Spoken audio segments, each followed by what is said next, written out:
Gutter Trash is a proud member of the Comics Podcast Network. Tommy is a petty thief, a drug addict, a slacker, a loser, and an asshole in the fictionalized autobiography of cartoonist Ed Brubaker in Lowlife.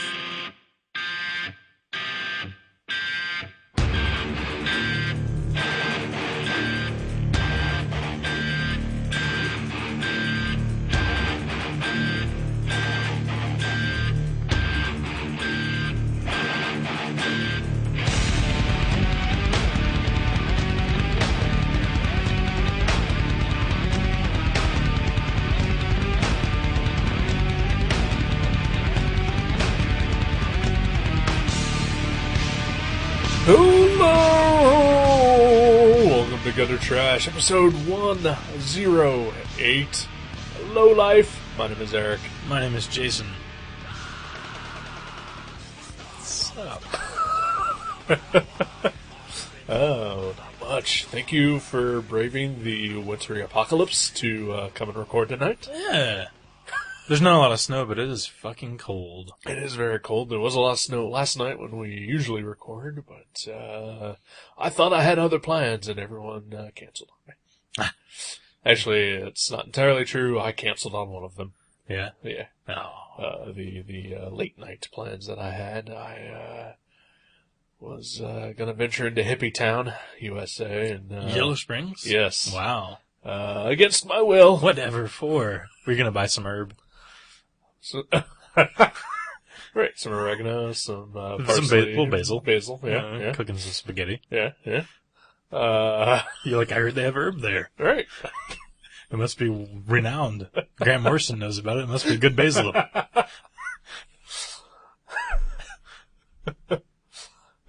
But no, yeah, I was going there for, to help a friend and do a thing. And, we decided that, it was, pretty nasty by the time, we were supposed to go do that, so we called it off. Alright. Ixnay on the ippy hay. Yeah. So I just, stayed in and, played video games all night. Yeah. Well, that sounds like a nice evening whenever it's fucking freezing. Yeah, it was pretty cool. I finally made it to Mexico. Oh, in your video game? In Red Dead Redemption? Yes. Okay. That's cool. Did you kill some Mexicans? Yes, I did. No. Yeah. It's always fun to kill a Mexican. Oh, man. In my video game. In your video game, yeah. We don't condone such things in real life. No. Besides, I've killed plenty of white people, too. Mm-hmm. I mean, you yourself are Mexican. Yeah. By way of Puerto Rico. Yeah, exactly. They're Whatever. Yeah. Whatever. Joined at the hip. Yeah. Because all Puerto Ricans love Mexicans. Better than joined ass to mouth. Much. Well, that's cool. I actually ventured out into the snow. Ooh. I went one street over to my cousin Casey's house. Were you careful? Yeah, I was careful, yeah. And she even gave me artwork, and it was, like, snowing on the way home, and I had to, like, carry it in such a way that the snow didn't ruin it. So it was just paper, yeah. Oh. It's pretty sweet. I ventured out at one point yesterday to go to the grocery store across the street from me. Oh, I bet it was insanely crowded. It wasn't too bad. Really? Yeah. It was around, like, 3:34 when I went. Okay. So everybody had already stocked Panicked. up on sardines already and water. Stocked up on their plastic and water. Yeah. And flashlights and Mountain Dew. It's Dayton for those who don't know, Mountain Dew runs through the pipes. There's actually 3 knobs on most faucets. Hot, cold, and Mountain Dew. I don't know if I should be offended as a Mountain Dew drinker. Well, you're from Dayton. It's not your fault. It comes in the pipes. I actually used to hate Mountain Dew. See, I used to love Mountain Dew. Oh, well. I haven't drank it in a decade. Oh, right. There's a gigantic part of me that wishes I couldn't drink it. Because, I'm addicted to the caffeine. Yeah, it's loaded. Sugar and caffeine. It's a tasty beverage. It's no mellow yellow, though. I like the mellow yellow better. The same. There's I don't know, there's like a tweak difference. I mean, I don't know if... I'm sure in the taste test I could tell the difference back then. Like now, either one would destroy my taste buds now. So it's been quite some time. The first time that I ever enjoyed Mountain Dew, I was in high school, and it was like a late spring, gym class, and it was hot as balls. And gym class was over, and I was just drenched in sweat, and I was thirsty as shit. And they had a vending machine, and someone bought an extra Mountain Dew and offered it to me. Wow! I was just like, it's fucking cold and wet. I'm taking it. And fucking guzzled that thing down, and I've been hooked ever since. So that guy was probably a pusher from PepsiCo. Probably. Disguised as a fellow classmate. Actually, after that point, I didn't indulge in it too much again until I started dating my ex-girlfriend. Because that is practically all she ever drank. It's weird though because I guess anything that's that cold when you're that tired. Yeah. Well, it's like if you're starving, if you ate something, it's gonna be the best thing you've ever eaten. Right. Because it's the only thing you've eaten. I just don't think a Mountain Dew or any cola is refreshing, really. They can be refreshing. I love water. I drink water all the time when I'm at work, but, dries out my mouth and my throat way too much. Water does? Water. That's bizarre. Yeah. Do you drink, the bottled water? I drink, tap water. Okay. From a fountain. Okay. Because I know there's some bottled waters that put, some sort of sulfates in there to, actually dry you out to make you want more. It's some sort of, I don't know, some sort of psychological test they're experimenting on as well. No, I don't, I generally don't drink, pre-bottled water just because, it's a scam. Yeah. I can just get it from a sink or a fountain. I'd say once a month I buy bottled water, and then for the rest of the month I fill it up with tap water. Yeah. Yeah. Yeah. Welcome back to Water Talk. So as a kid, did you ever run around in the sprinkler in the summer? Oh, yeah. Yeah. I loved it. I never did have a slip and slide though. Neither did I. And me and Doogie went in on bought it for Theo for his birthday. We split it, hoping that when it was set up we could all, do a little slipping and a little sliding. Right. But so far I've never seen it got set up yet, which I don't know. Maybe it was forgotten about. Could be. Buried in a stack somewhere. It's not like you guys have a huge yard. Yeah. And there's dog shit all over the backyard. Right. That adds a little treachery and danger. Yeah, an element of surprise. Yeah. to the slip and slide. It's kind of gross. It's like the Double Dare version of slip and slide. Right. But in slime, it's dog shit. Yeah. Yeah. On that, if that show would have been on Showtime, they could have got away with just pouring shit all over people. Wouldn't that be an amazing game show? I bet if it was on right now on Nickelodeon, it would be shit. It would be shit. And piss. Yeah. Like you'd have to jump into a vat of cum and pull out a red flag. Right.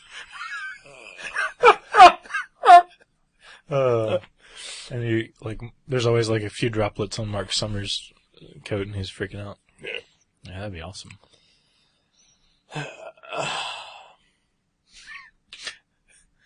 Yeah, snow. I love the snow. Do you? I do. I hate it. Took me 2.5 hours to get to work this morning. Golly. And it's usually just over an hour drive. Usually. Lately it's been more like an hour and a half. But, yeah. See, that turns my 15-minute drive into a 22-minute drive. So, right, yeah. Yeah, it's not a huge deal for me. Actually, because I left work, or I left for work early this morning. I left here at 10 after 5. And I bet you haven't seen that unless you've just gone to bed. Yeah, 10 after 5. Wow. Yeah. I didn't know the clock even actually went over those numbers. I thought it just turned off for a few hours and went blank. No, I went to bed at 10 after 5, or I left for work 10 after 5, and the roads around here were, slick. Slushy, but not right. Not treacherous. Right. And then when I hit 35, it was fucking clear. And I got to a point where I was like, man, I am going to be half an hour early picking up my coworker. He's probably not even awake yet. What the hell am I going to do? But then, there's a part where, you go far enough on 35 where, 3rd Street intersects it. Okay, yeah. Mm-hmm. Right at 3rd Street, apparently the plows just disappeared off of the face of the planet. They were abducted by some extraterrestrial mid-plow. Yeah, and the rest of the way was just the snow-covered treachery. Aw. Yeah. So yeah, it took a while to get to work this morning. Whatever. Oh, yeah. At least you're safe. Yes, I am. Safe, alive, and exhausted. Just drive 20% slower, people, this time of year, and everything's fine. And that's what I did. I just, I don't think I made it above 60 at all this morning. Mm-hmm. Even on the cleanest parts of 75, but man, there are some fucking assholes out there. Oh yeah. Yeah, who, just trugging along.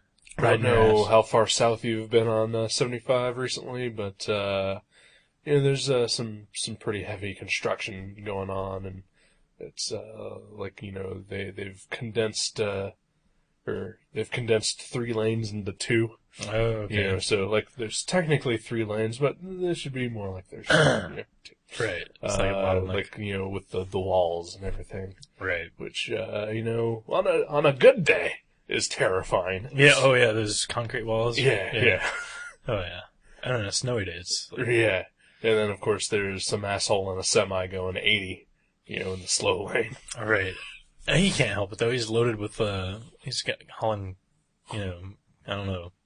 truckloads of Xanax or whatever. It's to the gills. Weighs 1,000 pounds. Probably 10,000 pounds. Probably. Yeah. Car's about 1,000 pounds, right? Sure. Spider-Man can lift a car. I did not know that. A small car. Okay. Not a big car. Not a Hummer, but he could lift a Geo Metro. Actually, I think I did know that. Yeah. He did that in the movies, didn't he?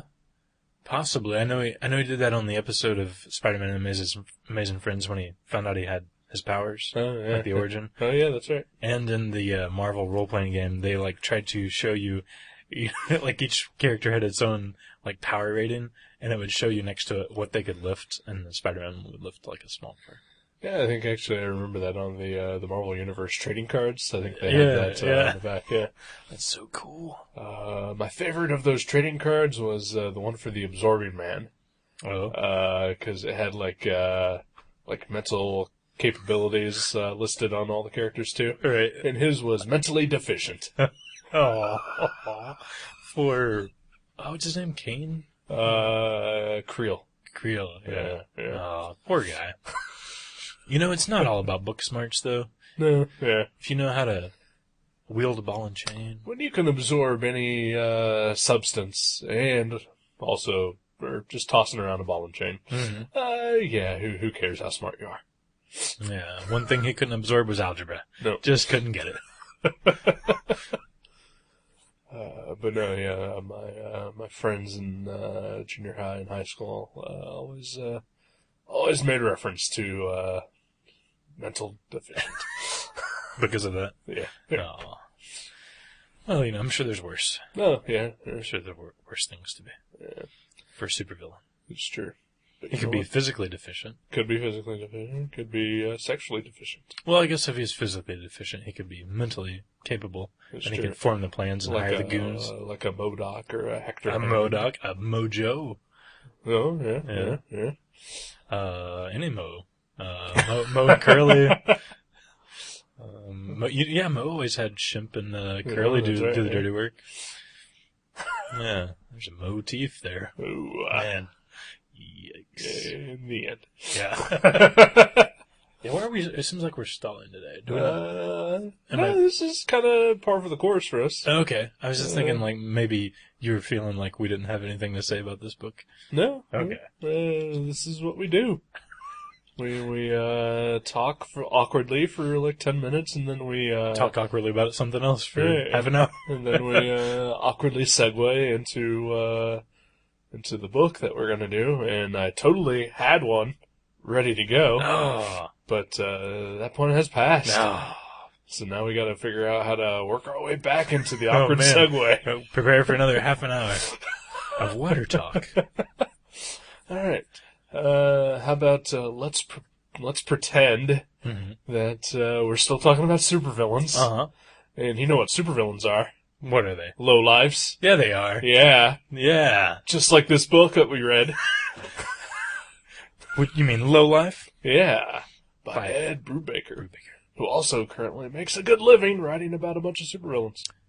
That is terrific irony. Wow, it's come full circle. Yes, it has.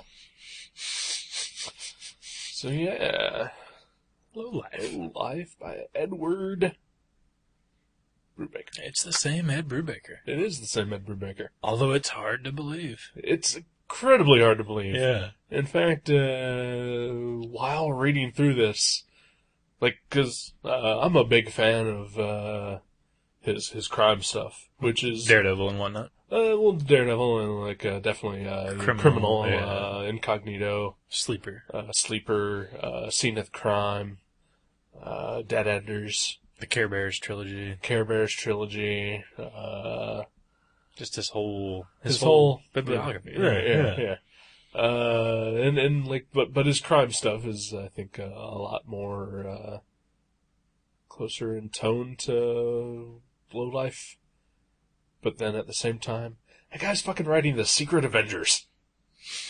Yeah, I know. It's like if they hired, Chester Brown or Joe Matt to write and draw, like, Heroes for Hire or something. Yeah. It's so weird. And speaking of that, Ed Brubaker has written Heroes for Hire, basically. Really? He and Matt Fraction wrote Iron Fist for like 20 issues. Oh, well, okay. Yeah. I didn't know they did that. Yeah, I don't think I've ever read any of his, superhero stuff, actually. Not at all? I think I've only read his crime. Batman stuff? I don't think so. Oh, I bet I read an issue. Didn't he do Gotham Central? He did. Was that him? I think I read a couple of those, but I mean, Batman's not really. Greg Rucka. Yeah, that's more of just a crime book than it was a Batman book. Yeah, I don't know that I read his Batman stuff. He was doing Batman when I worked at Mavericks with you, so I'm pretty sure I probably at least recommended it. But at that point, he was still, like, just the guy who wrote Dead Enders for Vertigo, and it was just a failing book that, was going to be canceled soon. And, really the only reason I started reading his Batman stuff was because, like, I really liked Dead Enders, and I really liked Scene of the Crime, which were, like, the only two books by him that I had read at that point. Was Scene another Vertigo book? Yeah. Okay. It was just a 4-issue series that he did with Michael Lark and Sean Phillips. Just, straight up crime, and also, actually, now that I recall, some of the main character of that book, some of the character traits of that guy, some similarities to some of the stories that Tommy has in Lowlife. Really? Yeah. The character wasn't Tommy. The character was not Tommy. Okay. Because that'd be kind of cool. No, but, like, there's reference to his previous days as a kind of a petty criminal and drug addict, et cetera, which Tommy definitely is in the book. But when he was doing Batman, I was like, I really like Scene of the Crime, and I really like Dead Enders. I just want to support that guy. I want to see him become successful, Like, I want to help a brother out. Right. Yeah, I didn't even throw know. A dog a bone. Yeah, I didn't even know anything about Lowlife at that point yet. Right. But, and then, of course, look at him now. The X-Men. Incognito is going to be a movie, right? Sleeper is. Oh, Sleeper is. Last Okay. I heard. No. I'm sure Incognito has probably been eyed. Yeah. Yeah. But Sleeper for sure. Really. Not for sure, but it has been optioned. But yeah, X-Men, Secret Avengers, Daredevil, Iron Fist, Batman. That is quite a change. I mean, I know we've talked about that Strange Adventures, Strange Tales that has artwork by a lot of like indie cartoonists, right? And that's one thing to see. I mean, you see, Jeffrey Brown do a Fantastic Four story, or Tony the Millionaire do a Thor story, but they're just kind of doing it. It's like a novelty gag, they're like kind of thing. They're like funny and weird and like, right. But I mean, he like crossed over, totally crossed over. Yeah, I mean, there has to be an entire legion of Ed Brubaker fans that have no idea that this book exists. Oh yeah. I mean, hell, half of them don't even know that, Criminal exists. Right. Yeah. Oh, yeah, well, why would they? I mean, seriously, we have so many customers that come in Mavericks that read, whatever Marvel book, and then, like, when the writer or the artist changes, they freak out. They're like, it's not good anymore. It's different. Right. And, like, they don't even understand why. It's like, they're like, Spider-Man's acting different now. Like, and, like, I'm not trying to insult them as much as it sounds like. I mean, a little bit I am, but right. But I mean, it's like you are making them sound incredibly retarded. Well, like beyond retardation. I swear, like it's like the point when you're like 10 years old and you realize that comics are made by humans. Right. A lot of our customers, it seems like they haven't made that leap yet. Like they just like I want to see what Thor's doing, Right. And they really don't think like that Matt Fraction's writing Thor. They just think Right, Thor's doing these things, and they can somehow see it in a comic book. But he looks different now. Yeah, I know. Like, what? Why does he look different?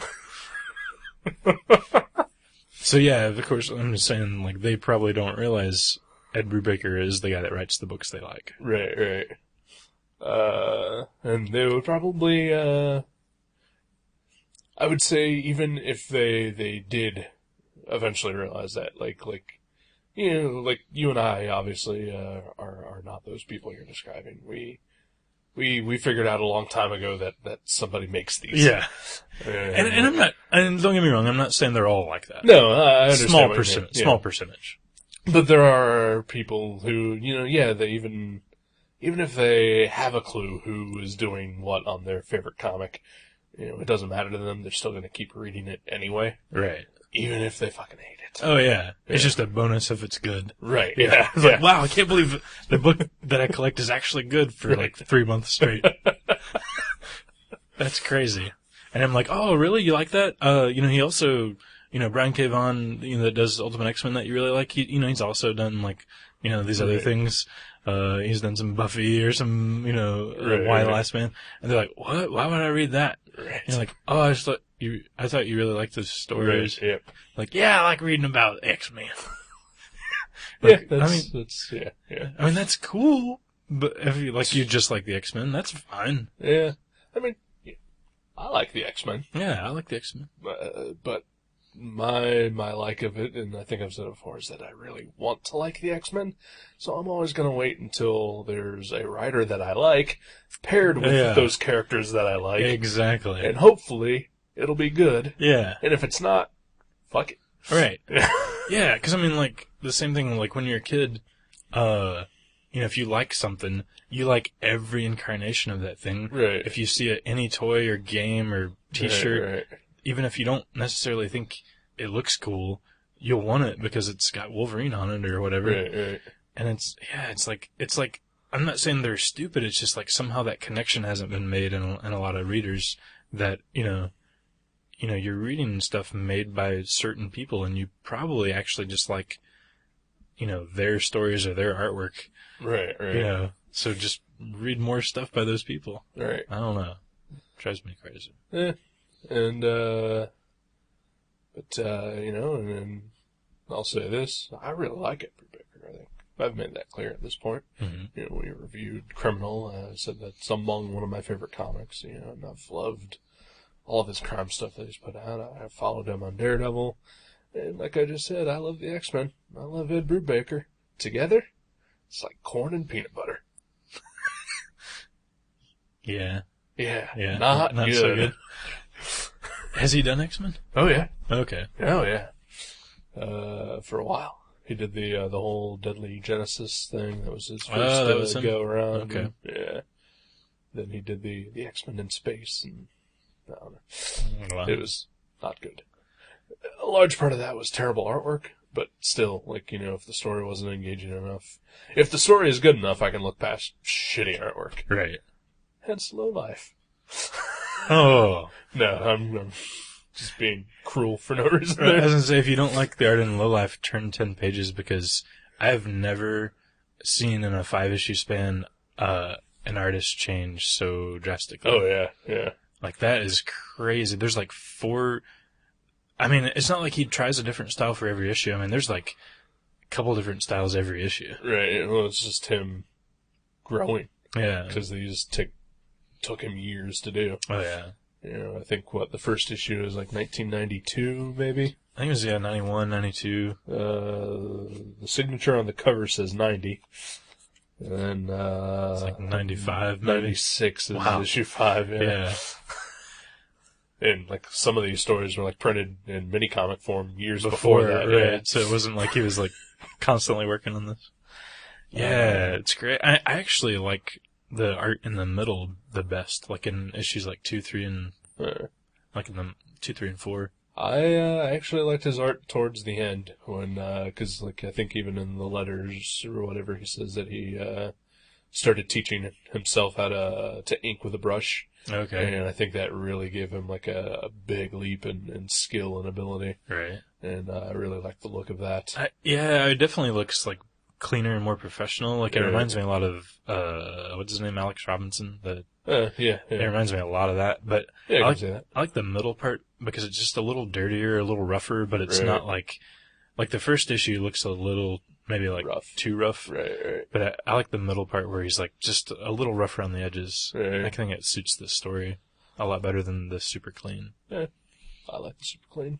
Mm-hmm. At least for him, anyway. Mm-hmm. Which is another thing, you know, how many Ed Brubaker fans out there know that he actually draws. He can draw, too. Yeah. He really not can. just shitty drawings. I mean, he's good. Oh, yeah. And like, I've got the trade here because we were trying to see if there were differences, and the cover of the trade is amazing. Oh, yeah. Yeah. He, makes me wonder, you know, when's he gonna draw something for Marvel? That would be cool. Like, he could do a Strange Tales comic all by himself. Right! He's got the pedigree. Yeah. I mean, there's a story in issue 1 of Lowlife where he talks about Chester Brown. Mm-hmm. I mean, you can't get much more indie than that. Yeah, right? Yeah, come on. Maybe Marvel's like, well, we would have you involved in this indie project, but you totally sold out when you started writing Secret Avengers. So you just have no Marvel indie cred. It kind of reminds me of, when Brian Bendis started taking off at Marvel too.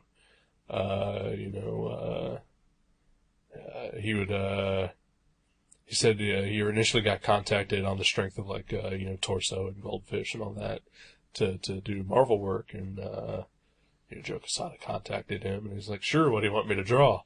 And because I was like, "No, your art's terrible. We want you to write something." Yeah. Wow. That's great. Yeah, I thought Bendis was a decent artist too, but I mean, right. Obviously he found the way to excel for him was by writing. Yeah. And yeah, he's an alright artist. Like a lot of his stuff is either super cartoony, which is pretty cool, or like tracing photos, which I'm not big on, but he makes it look okay. Mm-hmm. Yeah. But Brubaker is a true cartoonist. Yeah. Yeah, and like, okay, originally I read you in the trade paperback, and that's originally how I read this book, was in the trade paperback years ago. And then this year, for some reason, like along the way, I've sold my trade paperback or gave it to somebody. Right. And I read, I found the single issues, and I bought those and read them, and I didn't remember the Chester Brown story, because there's a story that compares, like, I guess Tommy is Ed Brubaker, right? Essentially. This is semi-autobiographical. Yeah. The characters are all based on him and his friends, but he mentions in one of the editorials or whatever that he's fictionalized a ton of it. Right. But they are basically him and his friends. Right. Yeah. It's a springboard, at least, his life. Right. Well, there is a story that is about everyone calling him on basically ripping off Chester Brown. Right. And I didn't remember that story at all. And then, like, once we started talking about it, you told me that it's not in the trade. Right. For some reason, even though the trade's called A Complete Lowlife. Yeah. But I totally remember when reading the trade paperback thinking, this looks a lot like Chester Brown's artwork. Like, even especially just the way he draws himself. Right. And, like, I think he even mentions in here that he started drawing his autobio stuff before Chester like, Brown was there. Because, like, first bunch of issues of Yummy for Chester Brown's book were not autobiographical. They were just, like, weird stories. Right. So maybe that is odd that maybe he actually did inspire Chester Brown to do that. Yeah.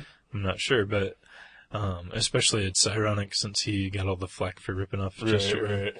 But then, Chester Brown got flack for ripping off Harvey Picar and, And Harold Gray. Right. There is something that I think is in one of the letter columns or editorials or whatever, and I think maybe even the last issue. I've gone on record numerous times about saying how much I dislike autobiographical comics. Right, except for mine. Except for yours. Well, this is the point I'm getting to, is that he makes a really good point about, you shouldn't paint an entire genre of something with one brush. There's good and bad of everything. And I kind of have to concede that, I'm kind of an ass when it comes to autobiographical comics. As the ones I hate are just the bad ones. Right. And if there's a good one, I'm gonna love it. No matter what. Just like your stance on musicals. Like Stance on no, that comes from a different place. Okay. That comes from a place of just being really uncomfortable. Okay. Yeah, I can see that. Yeah. That is different. Yeah. And that's not me saying that all musicals are shitty. It's just me saying that I'm never going to watch one. Yeah. They're just not your bag. Right, yeah. And then autobiographical comics also not really my bag, but I will read the really good ones. I would like to seek out the really good ones. Supposedly Craig Thompson finished his new book like 2 weeks ago. I will very much look forward to reading that. I guess it's autobio. I don't know. I would assume. Yeah. But and then like we said, this is semi-autobiographical, low life. But he's a good writer. Oh yeah. And that's Definitely. what really makes this stand out from, Definitely. from some guy sitting at a table at Space looking desperate at everyone who walks past him here. Yeah, just like a random like slice of life. Right. I forget which one it is. One of these has it's number 2 that has the life of crime story. Like it's very set up, like a crime story. It starts off with him in jail, and then it like flashes back, and I mean that's a very. He's just a really good storyteller. He knows how to put it together in a way that's entertaining and engaging. And it's still basically about him. Maybe, and the writer in him probably does know when to embellish and when not to. And it's such a cluster of short stories. Like that's awesome. Like there's some bizarre, like almost like real crime stories, right, and just like relationship dramas and. Just weird, observations. And It's a good mix. It's a very good mix. One thing I also noticed, comparing the issues to the trade paperback, is the stories are out of order. Cause I think, what is it, Issue 2 is the crime story. I think that's the very first story in the trade paperback. And, like, the very first story in the first issue is, like, towards the end of the book of the trade. So they're just, like, it's weird. It's not like a chronological thing necessarily. It's just like, here's these random stories. Right. Well, actually, kind of flipping through them after I had read the single issues, I kind of saw that he kind of put them into more of a logical, thematic order. Oh, okay. You know, like, it kind of starts out with him as, you know, a criminal scum. And then, like, you know, kind of transitions into, you know, bad relationship territories and... Just, like, he's becoming a better person. Right. Well, that's probably because as the issues were coming out, he was, you know, like, maybe writing the stories, and, like, once he had them all done, he could sort of see, you know... How they would flow together. Yeah, what goes together better. Of course, the issues also have stuff that aren't in the trade, we've already mentioned. One of my favorite things is, I don't know if you even can think of what I'm thinking about. Which one's that? Oh, his letter to the Firestorm letter column, DC Comics. Yeah. And they didn't they like censor what he was saying or something? He got pissed about it. Well, he wrote a lengthy letter about how there's a character in Firestorm who's being called Punk because she got a haircut. Yeah. And so he basically writes this letter complaining about how DC is just completely out of the loop on what punk is. You know, it's not just a haircut, it's an attitude. And he apparently listed like a ton of like punk icons, and so they just replaced it with the actual phrase "punk icons." Right, like all the great punks or something. Right, yeah. And he was doing that tongue in cheek, right? Like, supposedly. There's a little tongue in cheek into it, but he was probably a bitter punk rocker. Right, yeah. But I think it's hilarious because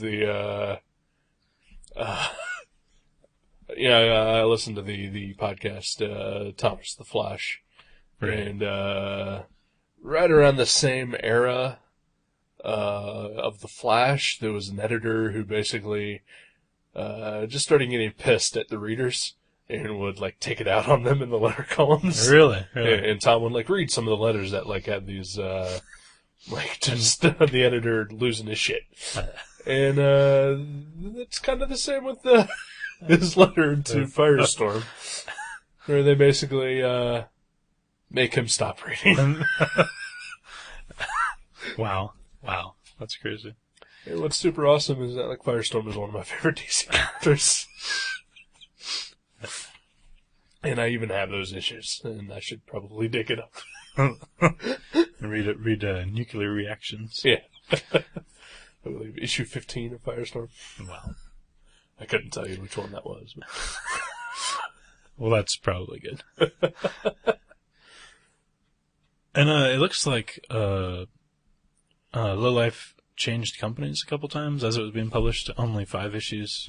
I think only twice. Was it twice? Okay. Caliber for like the first 2 issues, and then Aeon for the last 3. Oh, okay. Yeah. Okay, yeah, I did end up with Aeon. Apparently, he refers to some sort of incident with the publisher of Caliber. Right. Yeah. For some sort of monetary argument or something. Yeah. Well, yeah, I wonder too, like, I mean, I know it's called Lowlife, so, you know, like, it's all stories centered around, like, how much of a lowlife he is. Right. But I wonder, I mean, is he trying to be, you know, like, is he trying to come off as worse than he is? Because, I mean, I'm sure. Because, I mean, like, you know, he's like a drug-using, drunk-driving, womanizing, graffiti-ing thief. It just seems like... I'm pretty sure, you know, a lot of it is exaggerated, like, you know. Right. He says it, you know, in his editorials, and, you know, we just said it that, you know, he's a good storyteller. He knows what's going to make the story better, even if it makes him look worse. Right, yeah. So, yeah, maybe that's where he was going with it. I think I'm guessing that we both enjoyed this revisit. Yeah, totally. Yeah. I mean, like, it's like 20 years old, so since then I've read a lot of things that are similar that I would probably say are better. Right. But I mean, it's really good, especially for just realizing that he can really tell like these sort of slice of life stories that are kind of funny and weird. Right. And then he can also tell like really good like crime and superhero stories. I mean, that's impressive. Right. It's very impressive. Yeah, it's still kind of like I said as I was reading this, just a real shock to the system to realize that this is the guy that killed off Steve Rogers and with a time traveling bullet that was initiated by the Red Skull and Arnim Zola. That's so bizarre. To be replaced by the once dead, now alive Bucky, who had been brainwashed by the communists. And lost an arm. Wow. And replaced with a cybernetic one. I wonder if a lot more mainstream comic artists like came from a spot like this where maybe this stuff wasn't published or like they just printed up for their friends or whatever. But right. I wonder if there are like Walt Simonson mini comics and like stuff like that.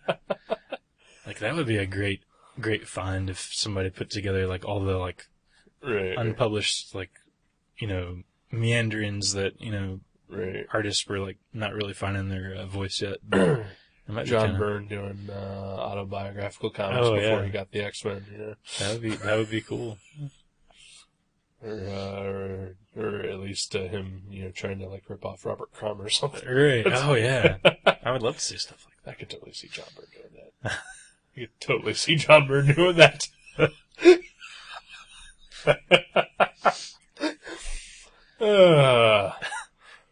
Man, I heard a weird story. This doesn't have anything to do with, it has to do with comic artists, but other than that, it's a complete tangent. So, I was talking to Bill that runs Fearless Reader the other day, and he was telling me the story, because he runs Gem City Comic Con. Right.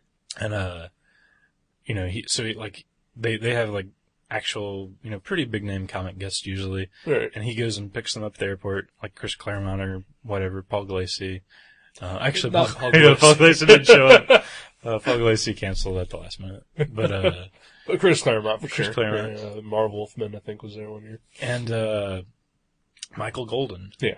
And the story that he told me about Michael Golden, he's like, it was really weird.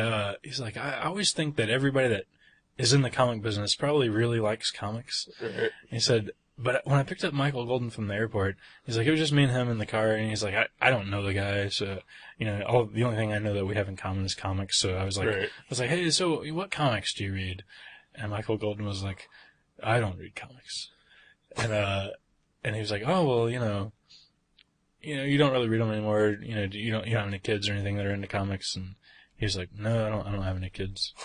And he goes, well, do you have a favorite comic character? And he goes, Rogue, because I helped create her, and whenever they use her, I get royalty checks. And he was just like, man, I got nothing. And he started talking to Michael Golden, and he's just like this older dude who draws comics, collects marionettes, and like doesn't have anything to do with the comics world other than that's his job. Right. It's like, is that cool? Is that something that you're like, wow, that's cool? Or you're like, that sucks? I think it's more of a case of he probably was at one point into comics, because, other than, artists working in, World War II era comics, right, who basically, this is the only thing I can get. Yeah. I think his generation of comic book artists are, were fans. They sought out the work. Right, yeah. Because I would put him in the sort of era of, Roy Thomas or, right. Because he did Micronauts. Right, yeah. So I would assume that at one point he was a fan, and he probably just got so disillusioned that now he just doesn't give a shit. Because it's just what he does. Because he worked for Marvel for so many years. There's that. Yeah. Wow. But yeah, I thought that was really, really interesting that he was not at all into comics. Yeah, I can see that. Like, I've even heard that, Mark Waid doesn't even, read a ton of comics, and, he's like the biggest comic nerd, that you see on the internet anywhere. Maybe you get burnt out. I don't know. Yeah, probably do. I mean, hell, I don't read a comic unless it's for this show. So, I've read comics this week that weren't show related. I think I've read a handful, but for the most part, I've only just read the Lowlife. All right. And I want to read comics, and when I do, I generally tend to enjoy them. All right. But yeah, for the most part, though, it's like if it's not for the show, then I just don't have time. I got other stuff to do. All right. Yeah. Which is a shame. Yeah. I'd like to read more. I'd like to read more books, too, on top of that. Yeah, I know. I've got a stack of actual books that I'm trying to read. And maybe we should change it up. Starting in 11, we just review novels. But we only do one show every 3 months. 1 a month. Yeah. Yeah, let's be realistic. Right. But yeah, I'm pretty sure that, the comic creator fanboys who started rising in like the 70s probably are all like burnt out. Just kind of, they're just jaded and like, I don't know though. I mean, there's other guys like, I'm sure there's people who like have such an enthusiasm for it that they're still enamored with them. Yeah, like John Byrne, he seems like he's kind of a jerk, but, he does seem to have, like, an intense love for comics, which also, kind of is what makes him a jerk, Yeah. Because he is just... He's the Bob Ballard of comics. Oh, yeah. Well, he's like the angry fanboy. Right. That, likes to stir up shit on the internet, That's what he does. His new Next-Men comes out this week. New Next-Men? Next-Men #1. What? New John Byrne Next-Men. You're kidding me. No, I'm not kidding. Seriously. Yeah. Why have I not heard about this? I don't know. Comes out Wednesday. Fucking hell. Hold me a copy. Okay. You ordered some? Yeah, we got like a handful of it. Yeah. It's not a reprint? No. New stuff. Brand new. As far as I know. Okay, I don't want to go on record here. We're going to look this up during the break, just to make sure. All right. Wow. I'm down. Yeah. Because I told you, like a couple months ago, I read like the entire series. Oh yeah, you put the run together. So into it. Yeah. So into it. First Hellboy, right? Yeah. You picked me. You and Joe got that for me at the last Gym City. Yeah. Yes. All right. Good stuff. Well, yeah, let's look that up. Did we any more about Lowlife? Yeah, I don't know. I don't know. Is the trade in print? The trade came out like 10 years ago. It's top shelf. I'm sure it's still in print. Yeah, probably. Right? Yeah, you can probably find a used copy anyway. So yeah, if you like Ed Brubaker, if you love Secret Avengers, yeah, you'll love Lowlife. Boy, have we got something for you. But no, if anyone's ever read any of this crime stuff, I would definitely recommend Lowlife. Mm-hmm. And if anyone likes autobiographical comics, it's one of the best ones I've ever read. Yeah, I'd say it's really good. Go for it. And there's only 5 of them. Yeah. So it's not like you're, searching out like 30 issues of the book already. Yeah. Or, get the trade. It's like, what was the cover price on the trade? Probably like $12. $13. $13. Worth it. Totally worth it. Totally. It's got a nice cover. Great cover. Nice feel to the paper. Uh-huh. Yeah. Smallish size. Yeah, it's if you're a small man or a child person, then be huge. You can still hold it. Yeah. All right, Lowlife. Good call. All right. It was good to revisit this. Yeah, definitely. Yeah. Let's take a break. Let's do it. All right. We'll be back.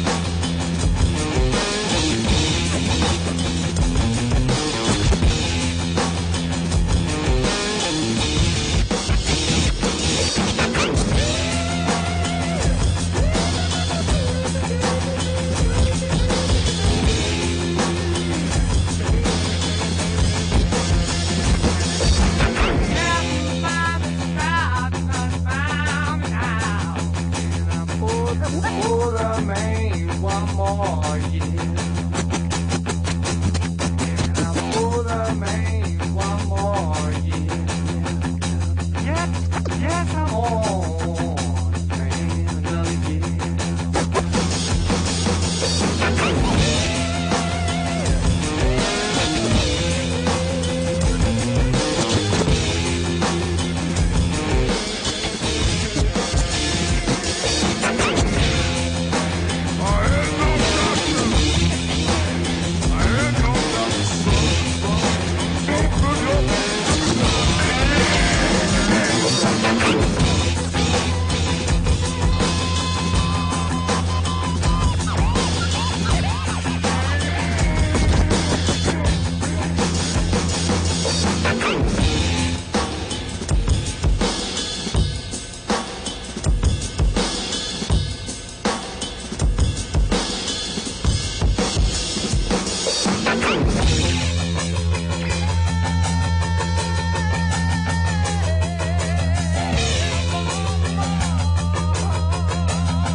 Hey everybody, welcome back to Gutter Trash.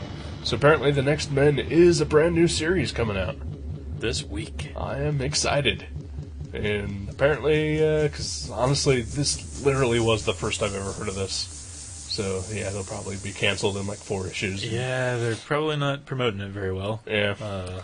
If you haven't heard of it, because you seem to be in the know. I try to be. Most things comic related. I go to at least 2 comic book websites a day.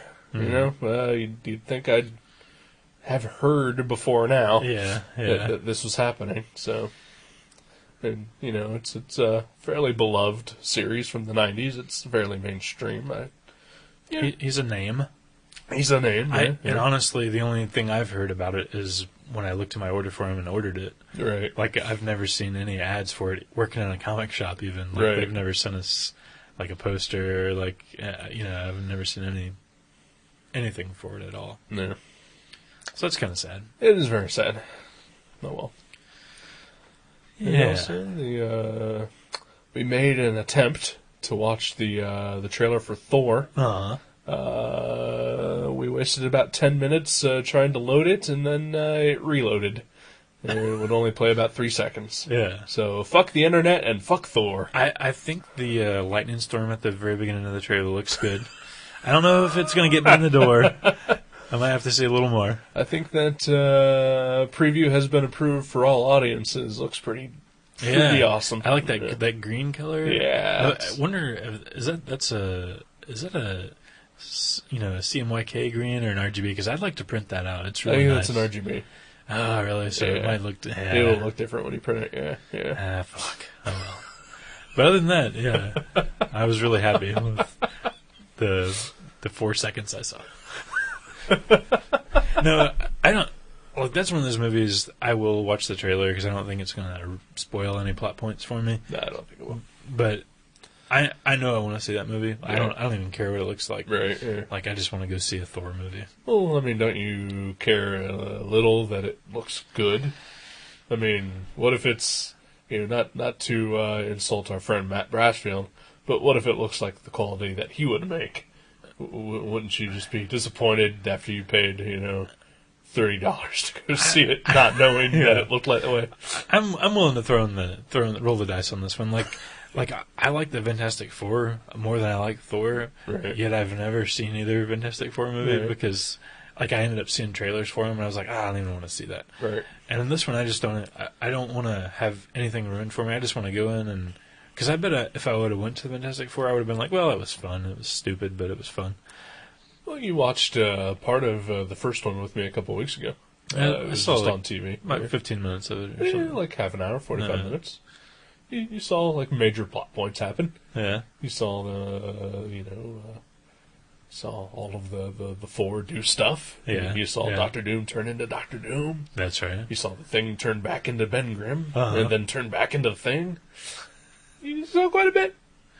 Yeah, and it didn't really make me want to see any more of it. No, it's terrible. Yeah. You shouldn't. But that's the thing. Those movies are terrible. And Thor actually looks good. I can honestly say that the Fantastic Four trailers did not look good. Yeah, because I had seen the trailers, and I remember when everybody was like, they were like juicing in their pants about the Silver Surfer trailer at my work. They were all like gathered around the internet watching it, and I was like, that looks like a video game commercial to me. Yeah. Like, it doesn't look like a good movie. Yeah, well, the Thor might look a little bit like a video game trailer. No, really. But video games have come a long way in the past They have. years. They have. And also, here's one thing that, here's a couple things Thor has that the Fantastic Four doesn't. Anthony Hopkins. Yeah. Stellan Skarsgård. Who's that? He was, you saw Good Will Hunting, right? Uh-huh. He was the guy that wasn't Robin Williams, that was teaching Matt Damon. Oh, man, it's been so long. The Swedish guy. Okay, Yeah. okay. Yeah. Natalie Portman. Kenneth Branagh. Wow. That's 4 things. You know what the Fantastic Four has? The guy that directed Barbershop. And that girl that everybody thinks is a great screen presence for some reason. Yeah. And the guy from Nip Tuck. and the commish. Man. Yeah. That is the dollar store version of a good movie. Yeah. Like, the when you go in and you see something that looks a character that looks like Spider-Man, but his costume's a little different, and it says Web Hero. That's what that is. I will say, because I've seen both of the Fantastic Four movies. The first one, if you go in with absolutely no expectations, it is fairly enjoyable. The second one is just terrible. But you got your soulless, dead-eyed Jessica Alba as the Invisible Woman, and the completely uncomfortable Ian Griffith as the Mr. Fantastic. Right. Absolutely no chemistry whatsoever. You know who does have chemistry, though? Chris Evans, who played the Human Torch, and Jessica Alba. Creepy. Very creepy. Yeah. And it's not a ton of chemistry, because, again, Jessica Alba is terrible. Chris Evans is really good. But, they have a sort of sexual tension that should not be. That's kind of weird, I'll watch that eventually all the way through just to entertain myself someday, but not if you're sick. Yeah, that's a good flu movie, right? Yeah, okay. I totally see where you're coming. Yeah, there's certain movies that just are perfect for whenever you keep having to run to the bathroom and vomit. Right. Yeah. And I don't mean that in a they cause you to be nauseous way. Just it's like a warm missable. blanket. Yeah. You You can pause it frequently and not be upset that you haven't watched it for a full stretch. Yeah, it doesn't break up the ambiance. Right. Yeah. Oh man. That said, the guy playing the Human Torch is also playing Captain America in the new movie, and I'm looking forward to that. Mm-hmm. Directed by the guy that did The Rocketeer. Well, yeah. Unfortunately, it's also the same guy that directed the Wolfman remake, which I thought was pretty bad. I thought it was alright. I enjoyed it. Slept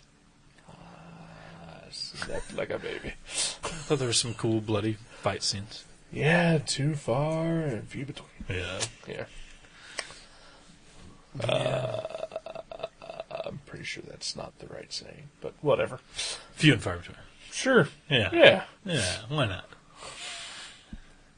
I can admit when I'm wrong. See any decent movies recently? I watched Roadhouse last night. I love that movie. Never seen it. No. Really? Yeah. Never mind. I know what I'm picking for the next episode. No. Yeah, that was about it. Yeah. Have you watched anything good? Watched a pretty entertaining movie on Saturday. One that when Kathleen was here for the Human Centipede episode, there was a trailer for this movie before the movie. Oh, okay. And I put it on my Netflix queue, bumped it up to the top, came in last week and watched it Saturday with my friend. It was pretty good. It's called Doghouse. Doghouse. Yeah. That was the zombie one, right? Yeah, basically. Yeah. It's a zombie comedy. British.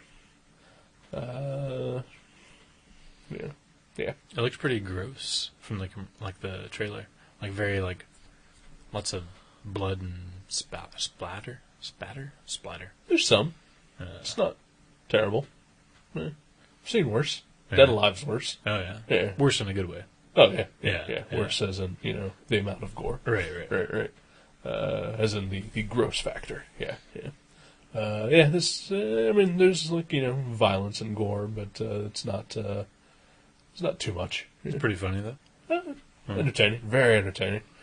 Turns out, have you ever heard of a comic called Dogwitch? Yeah. Yeah. Uh-huh. Written by that guy. Dan Barrington? No. Didn't he do that? No. What am I thinking of? You're thinking of the Nocturnals. I thought he did Dogwitch for some reason. It's Gunwitch. Gunwitch. Of the That's what I'm thinking Nocturnals. of. Okay, I don't know Dogwitch. Dogwitch is like a independently published comic. It's sort of in the vein of like a hack slash, like a sexy female character wearing, gothy, slutty clothes. Oh, okay. Written and drawn by a guy by the name of Dan Schaefer. He's an incredibly good artist. Wrote this movie. Huh. Yeah. That's cool. It's fun. And there's a character in the movie who runs a comic shop, who is obsessed with Bruce Campbell and the Evil Dead.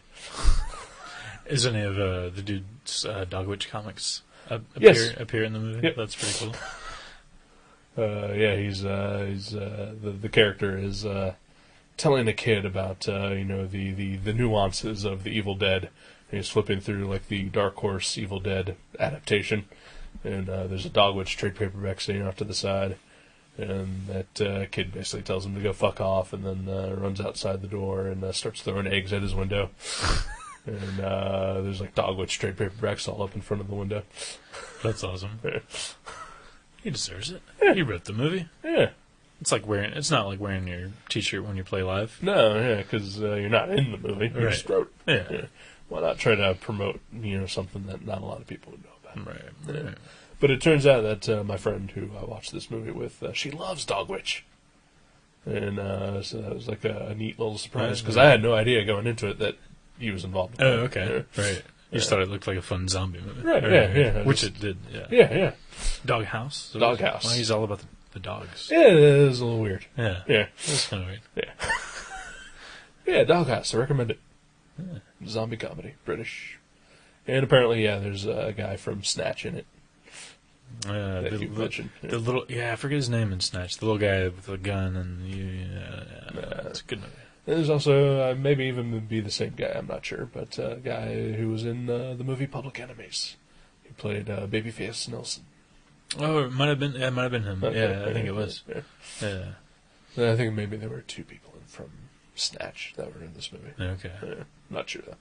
Because it has literally been 10 years since I've seen Snatch. Oh, man, I love Snatch. The movie. Yeah. You looked at me like, was that a joke? Well, because I had the joke. Oh. And I was also going to say that it has also been 10 years since I've seen Snatch. Wow. That was a good one. Touche. Oh, man.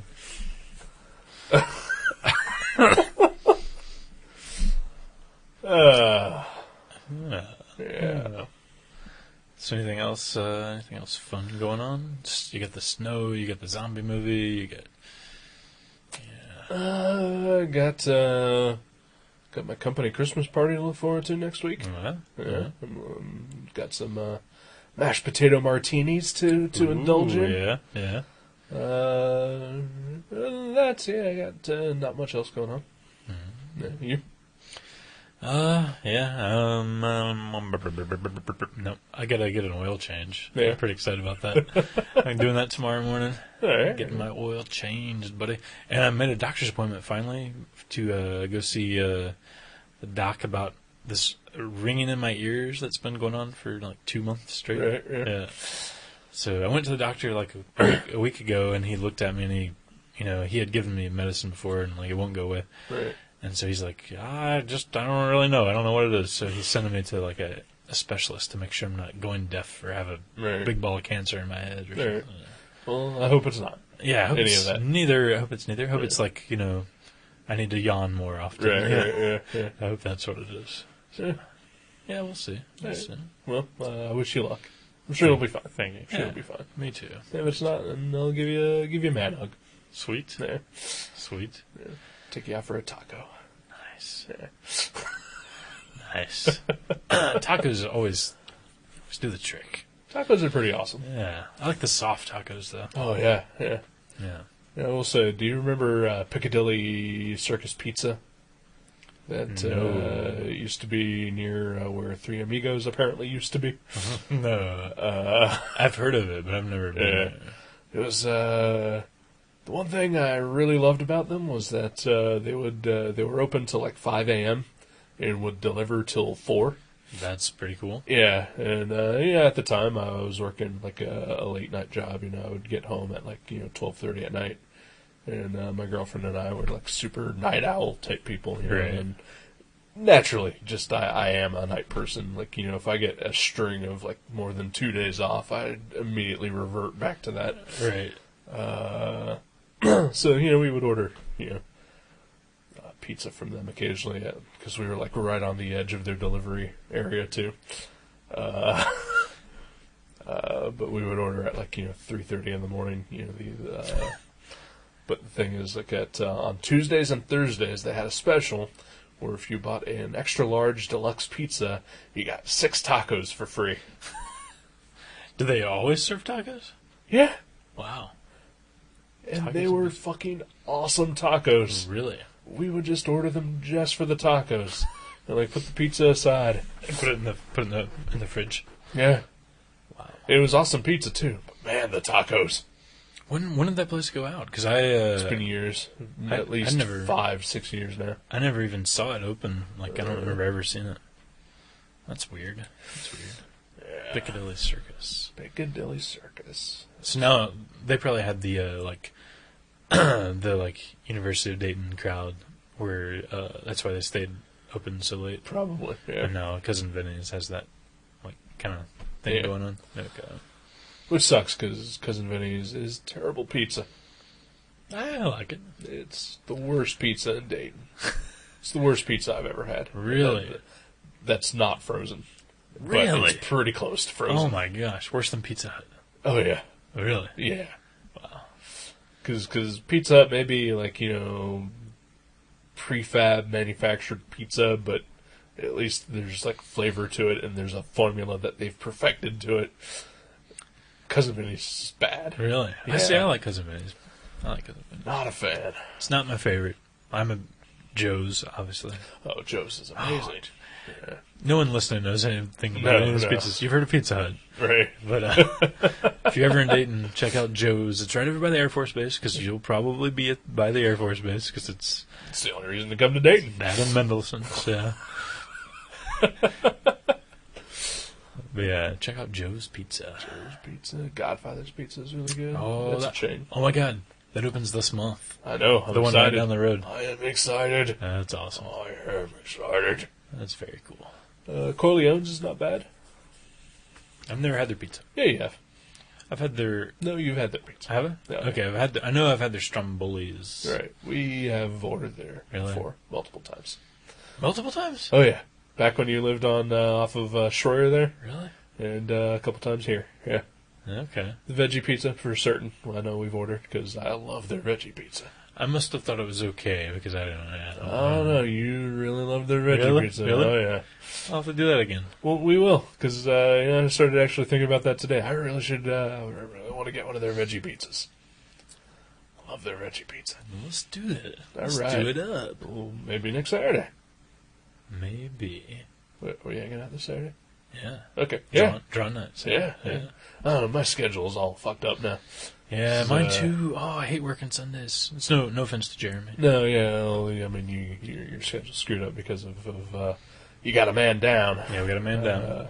My schedule's only screwed up just because holidays are fucking with it. Mm-hmm. It's like I usually hang out with my best friend on Fridays, but like she's got like Christmas parties to go to, and then I've got Christmas parties to go to. Right. And so like now we're like hanging out on Saturdays, or then we're hanging out on a Wednesday. Like I gotta tell Joe that we can't do league night at some point. And it's crazy. It's a crazy world. I'm looking forward to 2011 when everything goes back to routine. Is that what it's all about? Is it going back in 11? 2011, I'll hit my routine again. I mean, but is it going to stay that way the whole year? Just because of Christmas, right? Just because of Christmas right now. I see. It's crazy. Okay, I think I can't keep straight, like, when I'm hanging out with who and doing what whenever. And then, snow falls and everybody panics. And Snowmageddon. The snow apocalypse. But yeah, maybe Saturday. If, We'll do a little coil. Yeah. Wonder if my buddy's still delivering there. Oh yeah, I don't know. I think that's why I never kept going. Because I had a friend who I stopped hanging out with because. He vomited on you once. He vomited on me once. He threatened to destroy things that I owned and murder my dog. And threatened to murder his own parents. Numerous times. Yeah. Numerous times. I believe I met this man. I met him a few times, but the first time I met him was the night that he got out of jail. Mm-hmm. Yeah. Yeah, I wish him well. Yeah. Just I don't want to be there to see. Understandable. Yeah. Well, I don't order from Corleone's a lot, but he's usually never been my delivery guy, okay. so, there's that. Hey, that's cool. That's cool. All right, we'll try that out then. All right, then. So... I'm so itchy because of the cold. Just keep itching. Sorry, I'm scratching. My lips are fucking chapped to hell. Oh, my ball sack is dry. Like, it's really uncomfortable. Like, I can barely walk around or sit down, and I just feel like I'm dried out.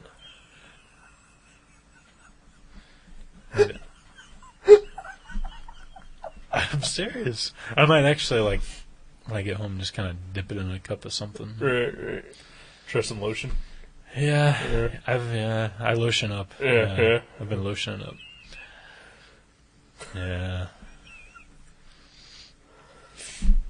But, yeah. As long as we're talking about balls. Mm-hmm. Yeah. I got some ball hair caught in my underwear once. Oh. And like I was at work, and I was just like, why am I so uncomfortable? Why do my balls hurt? Right. Like, it feels like some vicious marionette is pulling at my ball sack. And so I went to the restroom and then checked. And just pulled the underpants down, and just there was like an audible tear. Luckily, it was just hair, but yeah. Wow, it was fine after that. Wow. I thought I was like a character in some like gross out comedy movie a few months ago, because I put on my pants in the morning and I zipped them up and I was like, oh! And I looked down and for some reason my ball sack was hanging out of my underwear, and I am not even kidding. I was like, oh my god, I just got my ball sack caught in my zipper. And I was like, that doesn't really happen, does it? I mean, that is like something that would happen to Ben Stiller or Jim Carrey or something. Right. But I looked down and I was like, what am I going to do? And I tried to unzip it, but it's like a piece of metal ripping at your ball sack. And I was like, oh my god. Oh my god. You know, like, I thought I was going to have to involve another person, because I was the only one around. Like, this was in my house in the morning. But I just went to the bathroom, and, like, it took me, like, 20 minutes to slowly peel my sack out of my zipper. It was horrible. It was horrible.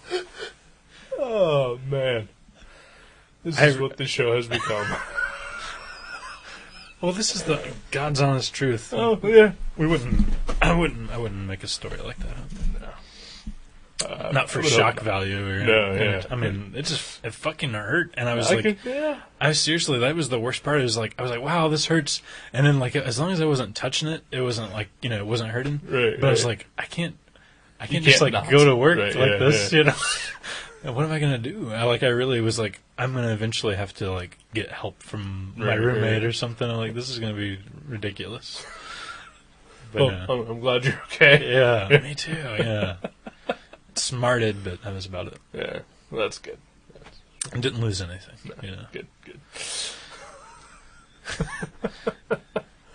All right, now that we've concluded ball talk,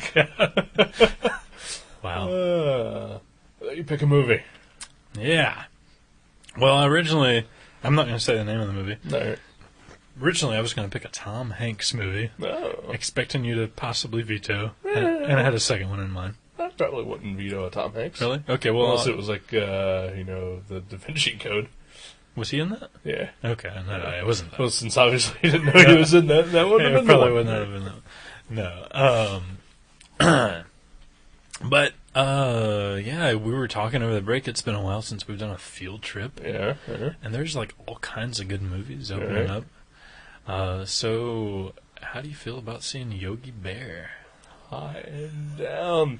Because you know why? What is that?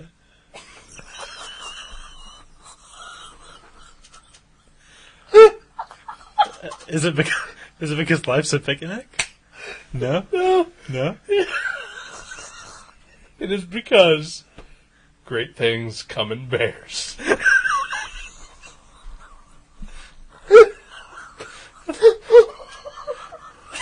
Now, obviously, you made that up just now because they would never use that as like a tagline, would they? Nope. It's the tagline. It's the honest to God first thing they thought of. And it wasn't like immediately shot down by somebody in the office. I was like, well, no, because, people will, associate that with coming in bears. I think what happened was that, someone pitched that line and they thought, okay, great. It rhymes. And, hey, let's pair it up with this artwork that we have prepared of a really close up of Yogi standing behind Boo Boo. Both with looks of shock and surprise in their eyes. Oh, what a great idea.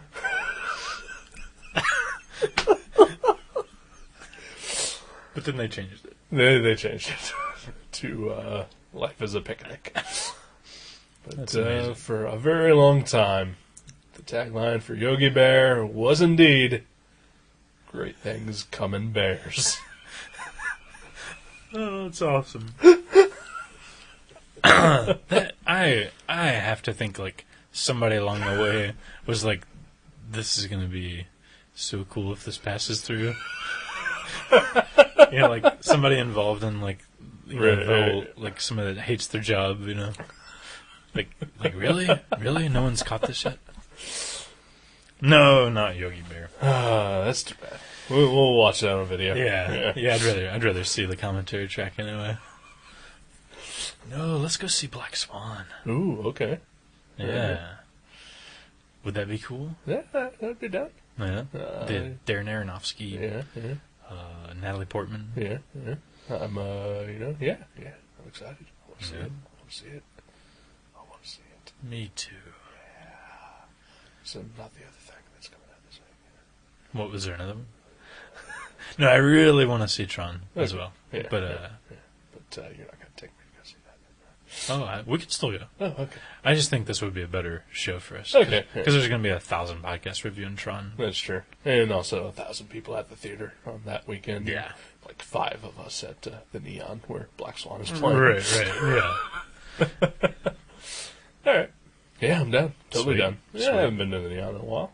Yeah. It's all good. You can drink there. Can drink there. We can, support the local scene. Yeah. I'm down. Let's do it. All right. Okay. Black Swan. Plus it's cheaper. It is cheaper. Yeah. A couple bucks. Yeah. And no 3D to pay $30 extra for. No. Which, I'll see Tron in 3D. Oh, yeah. I want to see Tron in 3D. Yeah. But, like Thor is coming out in 3D. Yeah. I'm not going to see that in 3D. Yeah, I don't. You couldn't pay me to see that in 3D. Right. If it was free, I'd see it in 3D. Yeah, maybe. But, I'd still rather see it in 2D. I'd prefer to see it. If they were the same price, I'd prefer to see it in 2D. Yeah. All right. Black Swan, fuck yeah. Let's do it. All right. Good night. See ya.